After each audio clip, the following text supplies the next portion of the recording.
Cada quien hoy vive sus propias pruebas, sus propios momentos difíciles. Y qué lindo escuchar a hermanos y hermanas como la hermana que decía que a pesar de esa situación con su hijo, ella estaba tranquila. Eso es la verdadera fe.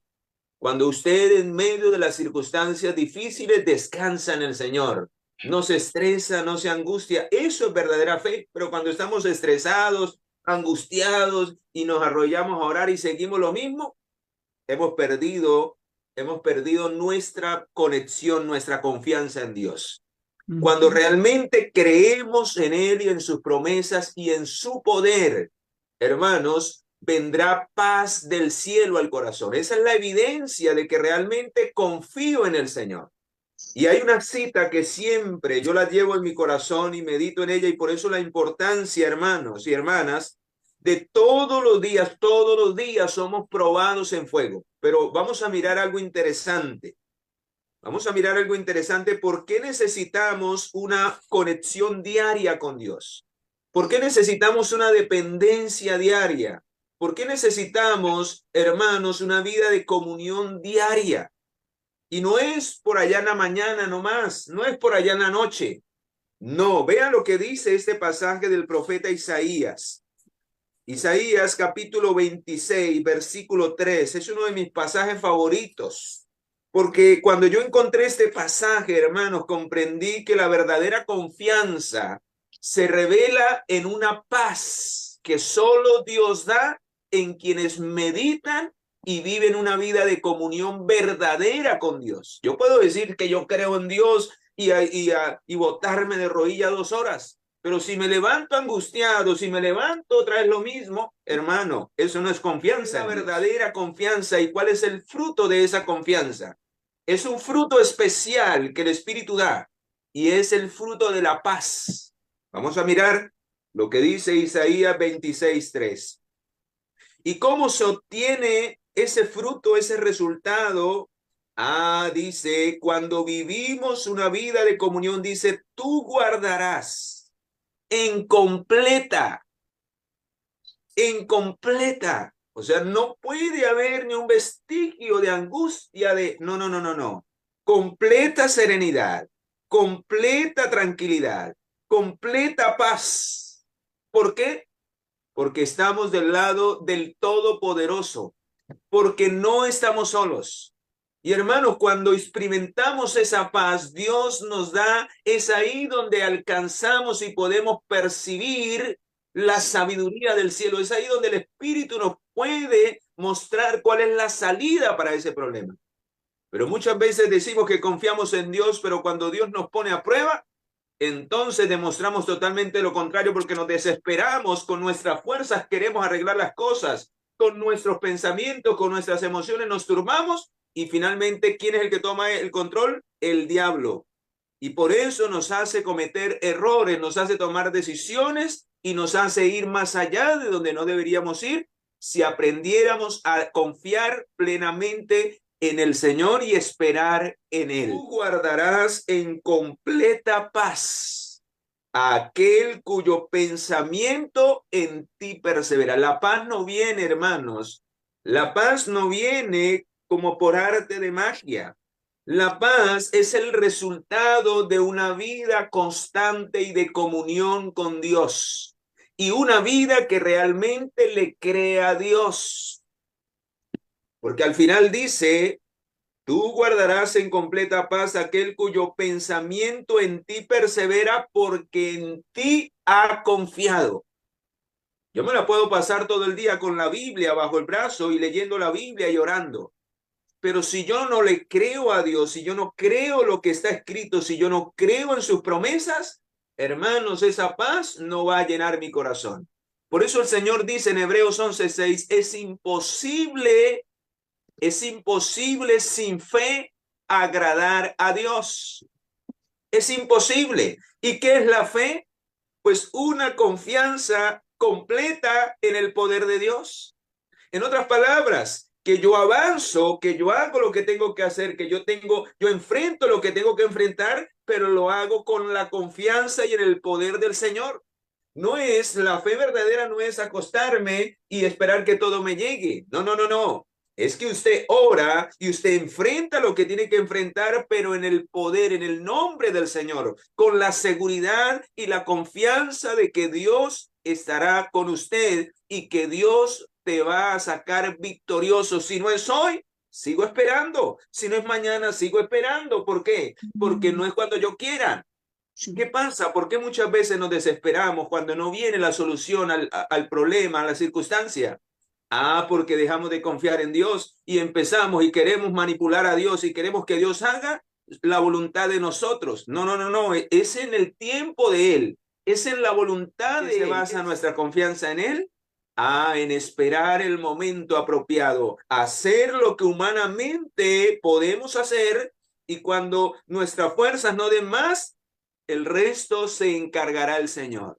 Y ahí es donde Dios ve que realmente confiamos y dependemos de Él. Porque aunque nos vemos ahogados por el fuego de la prueba, nuestra serenidad, nuestra confianza, nuestra paz continúa en el corazón. Y hermanos, es una experiencia extraordinaria. Yo he vivido esos momentos. El diablo, desde hace unos años para acá, que he querido consagrarme y servir más al Señor, me ha atacado de una manera tremenda, hermanos. Una manera tremenda, de una de otra manera me ataca. Pero he aprendido, como lo dice este pasaje, he aprendido a confiar y a depender del Señor, porque cada día, en medio de las circunstancias difíciles, medito en Él, medito en sus promesas, medito en su palabra y entiendo que cada lucha es una batalla que tengo que enfrentar y que si salgo victorioso, mi fe se va a robustecer más en el poder del Señor. Hermano querido, hermana querida, vea lo que dice, y esto es profético. ¿Y saben por qué? Porque si usted quiere estar en pie en la venida del Señor, si usted quiere formar parte del grupo privilegiado de los 144,000, escucha, si hay algo de lo cual, hermano, hermana, si hay algo de lo cual, si hay algo de lo cual yo quisiera formar parte, es de ese grupo especial. Aparte de que yo no quiero pasar por la muerte, yo quiero estar vivo hasta la venida del Señor. Hermano, hermana, escucha lo que te voy a decir y por eso quise traer este tema.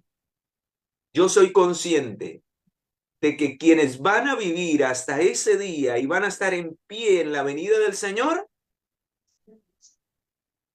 la historia de los compañeros de Daniel se va a repetir sobre los 144,000, sobre los que van a estar vivos en esta tierra.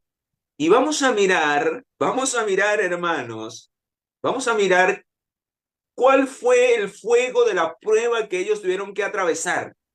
Y vamos a mirar cómo esto literalmente se va a cumplir en el tiempo del fin. Vamos a ir a Daniel capítulo 3. Y vamos a medirnos nosotros hoy. ¿Cómo estamos para cuando nos toque como les tocó a ellos? Porque a los de la última generación que van a ver vivo al Señor, les va a tocar la misma prueba, hermanos. La misma prueba. Se va a levantar la imagen de la bestia en los últimos días y a través de esa imagen, hermano, el horno de la prueba va a venir sobre los que quieran ser fieles a Dios. A través del apóstol, recuerda esa cita del apóstol Pedro, recuerda la cita del apóstol Pablo, perdón, en 2 de Timoteo 3:12, el que quiera vivir piadosamente en los últimos días padecerá ¿qué? Padecerá persecución. Porque sucederá lo mismo que le sucedió a los amigos de Daniel. Vea, capítulo 3. Y hay un detalle especial que quiero utilizar para ilustrar, hermanos, el fuego de la prueba que va a venir sobre el pueblo de Dios en los últimos días. Porque aunque esto es una historia del pasado que sucedió literalmente en el campo de Dura, el rey Nabucodonosor edificó una estatua para que todos la adoraran. Una imagen de ese sueño que le fue dado, pero que él lo quiso hacer a su manera, pues en el sueño se le había dado diferentes metales, mas él la hizo toda de oro para desafiar a Dios. Y no solamente hizo esta imagen, sino que mandó a que todos adorasen a esta imagen a son de los instrumentos, a son de la música. Como la música en los últimos días, hermanos, también va a ser un arma terrible para la falsa adoración, y cómo miles van a adorar a esta imagen que el enemigo va a levantar a través de los poderes de este mundo, en especial a través del sistema papal, que al levantar esta imagen, quienes no la adorasen, habría un decreto de muerte. Pues hermanos, la historia se volverá a repetir. Y vea lo que implicaba el decreto de muerte. Escucha, capítulo 3 del libro de Daniel. Vean lo que mandó a hacer Nabucodonosor a los jóvenes que mantuvieron valientes. Primero les dijo, si no, los echaré al horno de fuego si no se postran. Y el horno de fuego estaba normalito.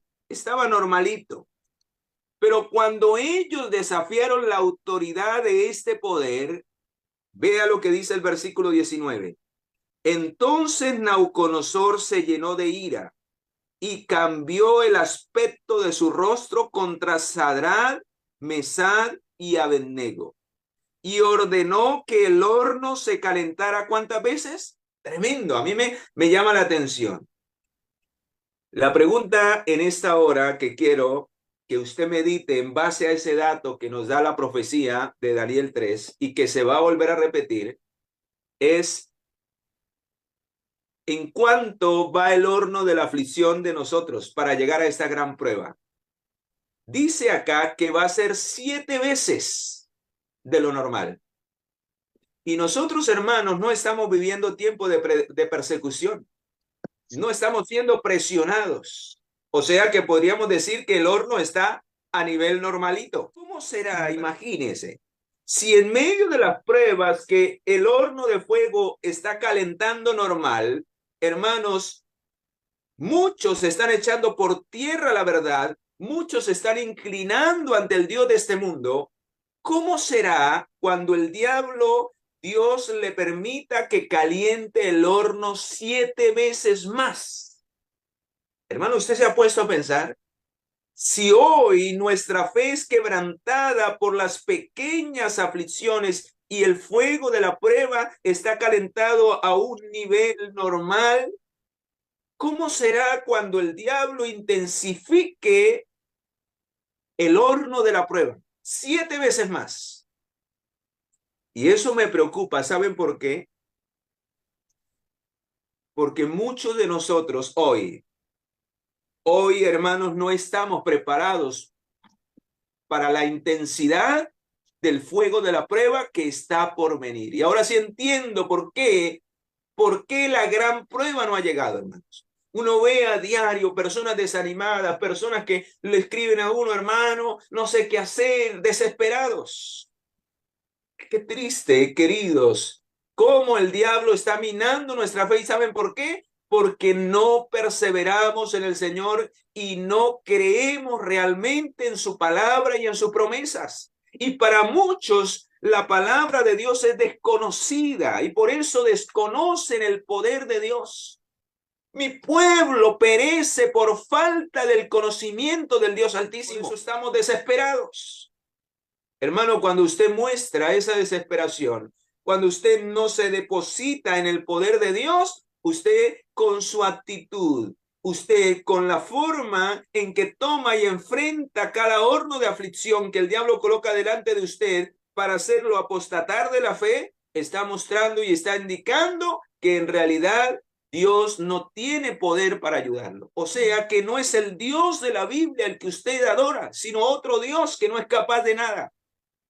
Pero cuando usted conoce a Dios, como lo dice San Juan 17:3, que en eso consiste la vida eterna, en que te conozcan a ti, el único Dios verdadero.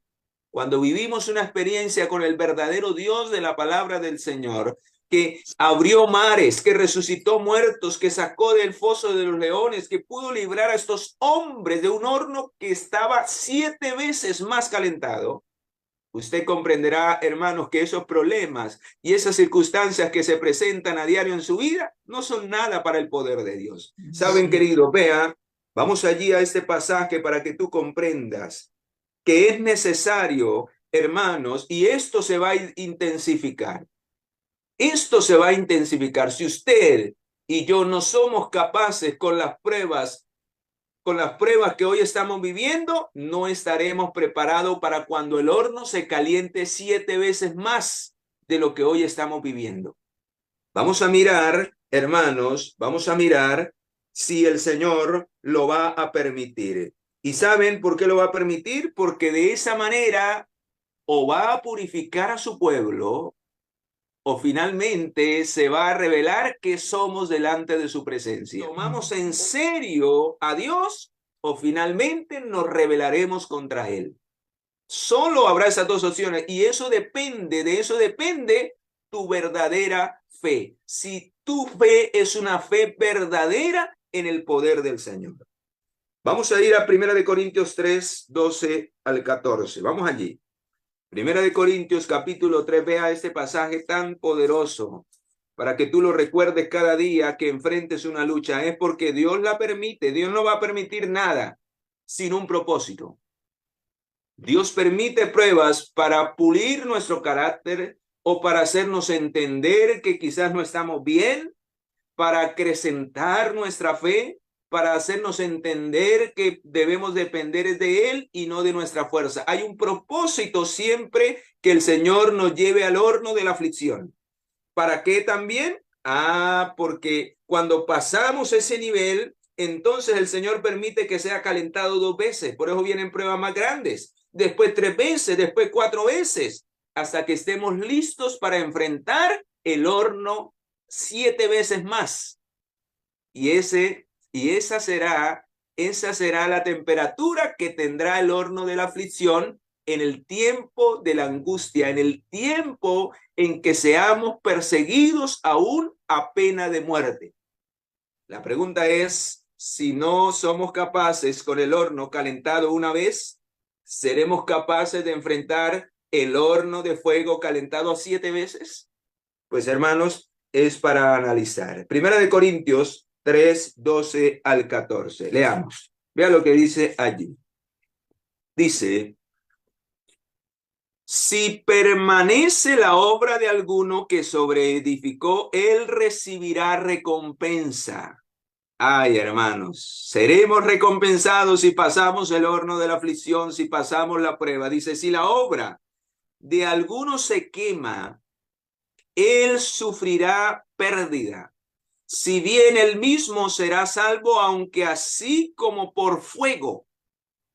¿Acaso no sabéis que sois templo de Dios y que el Espíritu de Dios está en vosotros? Si alguno destruye el templo de Dios, Dios también lo destruirá él, porque el templo de Dios es, el cual sois vosotros. Y vamos a leer el 12. Dice, si alguno edifica sobre el fundamento como oro, como plata, como piedras preciosas, o con madera, o con heno, o hojarasca, la obra de cada uno se hará manifiesta, porque el día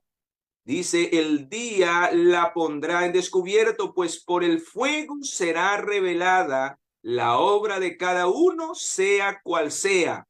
El fuego la probará.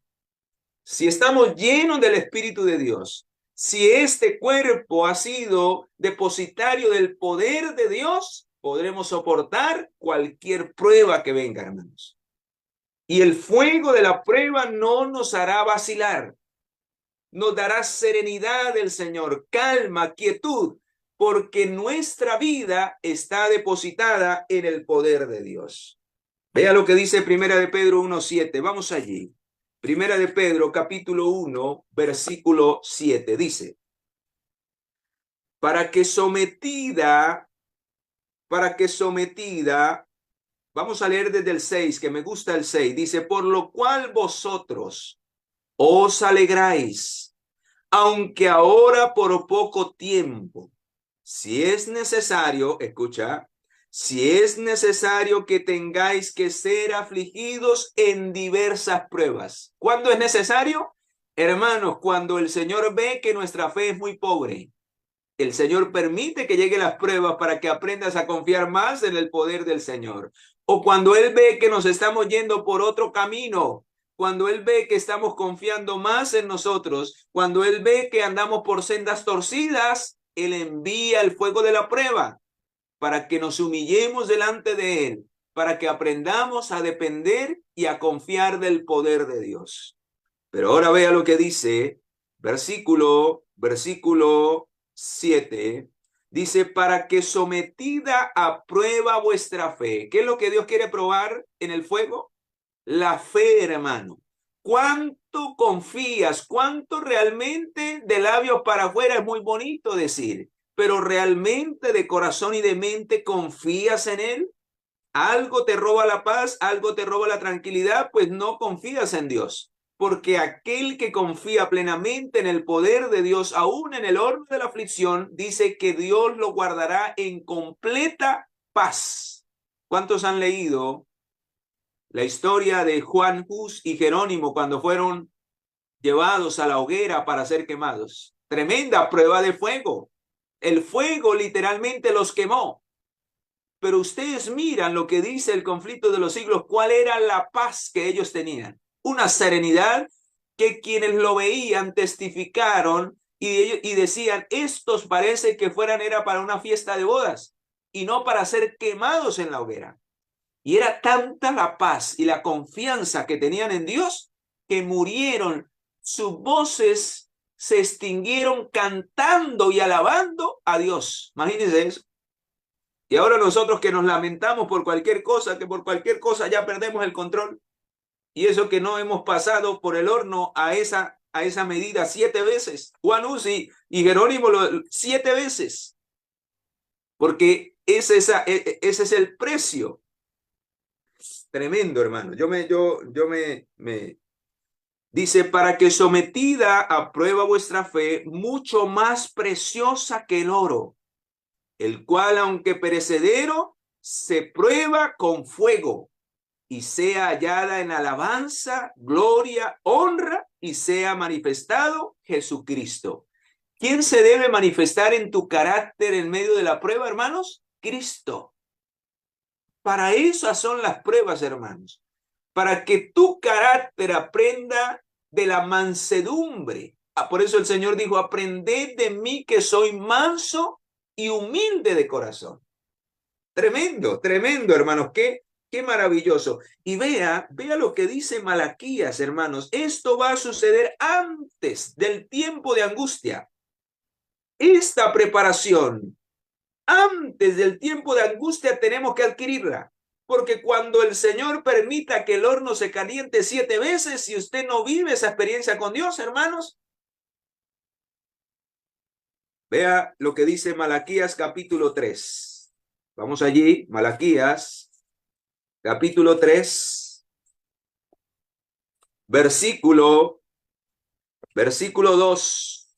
¿Y para qué necesitamos prepararnos? ¿Por qué necesitamos pasar por el horno de la aflicción? Por las pequeñas aflicciones hasta que el Señor le vaya subiendo la temperatura hasta llegar a 7. Dice versículo 2. Pero ¿quién podrá soportar el tiempo de su venida? ¿Usted quiere estar vivo hasta la venida del Señor? Pues hermano, tendrá que aguantar, tendrá que tener una fe que pueda soportar el horno 7 veces. 7 veces.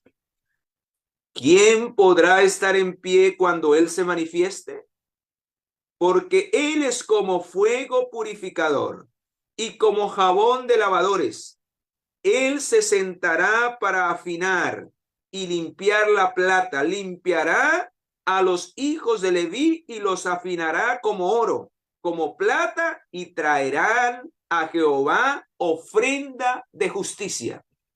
¿Cuál es el propósito de las aflicciones, hermanos? Que usted y yo desarrollemos la justicia, el carácter de Cristo Jesús. Que aprendamos a depender de la palabra de nuestro Dios. Y quiero cerrar este mensaje con este párrafo con el cual quiero hacerte un llamado en esta hora. Escucha lo que dice aquí, hermano, hermana. para que si hoy estás pasando por alguna circunstancia difícil en cualquier área, es en donde tú estés más débil, en donde el diablo vea, por ahí el diablo te va a hacer daño y Dios lo va a permitir para que tú puedas despertar y te puedas fortalecer en él. Vea, Discurso Maestro de Jesucristo, página 62. Escucha lo que dice aquí y con esto quiero hacerte el llamado para orar por ti, que tú ores por mí también. Dice, Cristo vivía rodeado de la presencia del Padre. Y escucha, nada le aconteció que no fuese permitido por el amor infinito para el bien del mundo. O sea que el Satanás y los demonios no pueden hacernos nada si Dios no lo permite, para nuestro bien y nuestra edificación. Dice, esto era su fuente de consuelo. También debe ser la nuestra a partir de hoy. Si tú no entiendes por qué te está pasando eso, recuerda, está pasando porque Dios lo permite para mi edificación, para que mi fe sea más poderosa en el Señor. Amén. Esto era su fuente de consuelo y lo es también para nosotros. El que está lleno del Espíritu de Cristo, Cristo mora en él. El golpe que se le dirige a él cae sobre el Salvador. Todo cuanto le sucedía venía, y dice, todo cuanto le suceda viene de Cristo. No tiene que resistir el mal, porque Cristo es su defensor. Nada puede tocarlo sin el permiso de nuestro Señor. Y todas las cosas son permitidas a los que aman a Dios. Fortalecíos con toda su potencia, conforme a su poder, para tolerar, para llenarnos de ánimo y de gozo, dando gracias porque Él nos hace participantes de su herencia a través del sufrimiento y del dolor. Hermanos, cuando pasamos por esas luchas, Dios las permite con el propósito de cambiar este carácter, de humillar ese carácter, de que aprendamos a actuar como Cristo actuó en medio de la batalla de esta vida y podamos vencer como Cristo venció. Por eso quiero orar por ti en esta hora. Si estás pasando por alguna lucha, voy a rogar para que Dios, quien conoce esa lucha, esa dificultad, ya hay un pedido especial de nuestro hermano Luis Pineda, que yo sé que está aquí con nosotros. Me ha pedido que ore por algo en especial y voy a orar en este momento. Y también Dios conoce cada uno de los casos, porque cada quien es pasado por ese horno de la aflicción. Vamos a orar los unos por los otros, hermanos. Y vamos a tener en cuenta ese pedido de nuestro hermano Luis para que Dios le dé la sabiduría, le dé la calma, la serenidad. Y si él deposita su confianza plena en el Señor obrará con poder en su caso. Oremos para que Dios haga lo que tenga que hacer en nuestras vidas para gloria de su nombre. Padre, gracias. Gracias por hablarnos a través de esta reflexión, de este mensaje, de fortalecernos. Hemos entendido que nada nos podrá tocar, nada nos podrá hacer daño si tú lo permites, Señor. Si tú lo permites, así será. Y si así sucede, es porque, Señor, tú quieres que aprendamos a humillarnos, que aprendamos a ser mansos y humildes de corazón, que aún en los peores momentos y en los peores tratos podamos actuar como Cristo actuó. No como Satanás, sino como Cristo, podamos mostrarle a la gente que somos diferentes, que somos tus hijos. Podamos al desanimado con nuestra actitud hacerle entender que confiamos en un Dios poderoso, que aunque quizás el mundo se nos derrumba a nuestro alrededor, sabemos que Dios estará con nosotros y no habrá nada que temer, porque Dios nos sacará de cualquier condición, porque todo lo podemos en Cristo, porque Él nos fortalece. Bendice cada caso en especial, y en especial el caso de nuestro hermano Luis Pineda, para que, Señor, tú puedas obrar poderosamente en la vida de él, en la de su familia, y también en la vida de todos los que estamos aquí, para que tú, Señor, hagas milagros, pero en aquellos que realmente confían y tienen una fe verdadera. En el poderoso nombre de nuestro Señor Jesucristo, lo pedimos y lo agradecemos. Amén y amén.